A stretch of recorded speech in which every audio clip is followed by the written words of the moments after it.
வணக்கம். இன்னைக்கு பால் பூரி எப்படி செய்யறதுன்னு பார்க்கலாம் வாங்க. அதுக்கு கோதுமை மாவு நான் 1 கப் அளவுக்கு எடுத்து வச்சிருக்கேன். அதே கப் அளவுக்கு ரவை, 8 பாதாம் 8 முந்திரியை துருவி வச்சிருக்கேன். கொஞ்சமா பால் எடுத்து வச்சிருக்கேன்.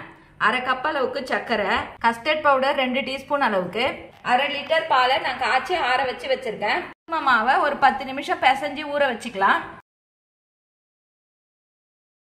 1/4 டீஸ்பூன் அளவுக்கு உப்பு சேர்த்துக்கிறேன்.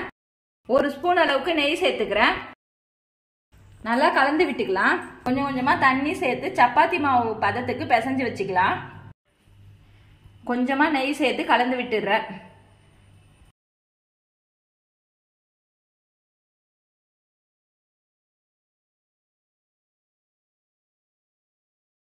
அளவுக்கு நல்லா பிசைஞ்சு ஒரு 10 நிமிஷம் ஊற வச்சுக்கலாம்.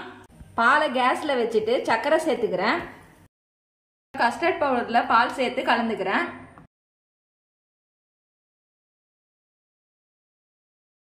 கஸ்டர்ட் பவுடர் இல்லைனாலும் பரவாயில்ல, 1 டீஸ்பூன் அளவுக்கு கார்ன்ஃப்ளவர் மாவு சேர்த்து இந்த மாதிரியே கலந்து செய்யலாம்.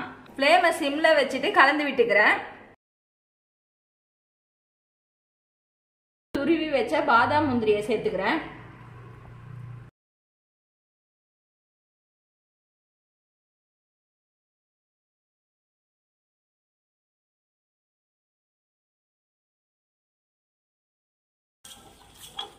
இந்த அளவுக்கு திக்கான பிறகு கேஸ் ஆஃப் பண்ணிக்கிறேன். இப்போ 10 நிமிஷம் ஊற வச்ச மாவை நான் திரட்டி எடுத்துக்கிறேன். இப்போ இந்த திக்னஸாகவே உருட்டி வச்சுக்கோங்க. இப்போ இதை ரவுண்ட் ஷேப்புக்கு கட் பண்ணி எடுத்துக்கலாம். நீங்கள் இந்த மாதிரி கட்டு வச்சுலனாலும் பரவாயில்ல, எதனா மூடி வச்சு கட் பண்ணி எடுத்துக்கோங்க.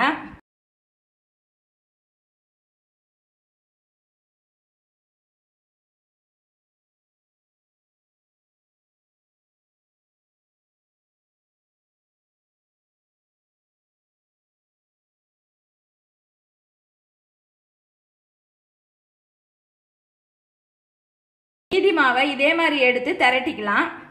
இப்போ எண்ணெயை நான் மிதமான சூட்டில் வச்சிருக்கேன்.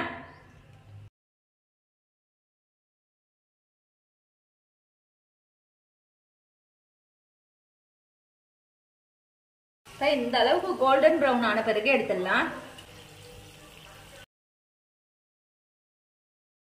காய்ச்சி வச்ச பால் சேர்த்துக்கலாம்.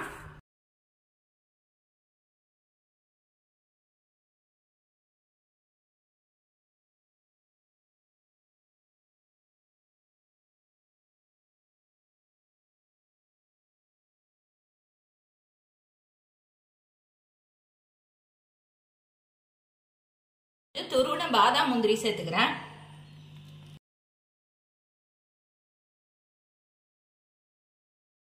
வீட்டில் இருக்க பொருளை வச்சு சிம்பிளா பால் பூரி செஞ்சு முடிச்சாச்சு. இதே மாதிரி நீங்களும் வீட்டில் செஞ்சு பாருங்க. செஞ்சு பார்த்துட்டு எப்படி இருந்துச்சுன்னு சொல்லுங்க. லைக் பண்ணுங்க, ஷேர் பண்ணுங்க, கமெண்ட் பண்ணுங்க, சப்ஸ்கிரைப் பண்ணுங்க.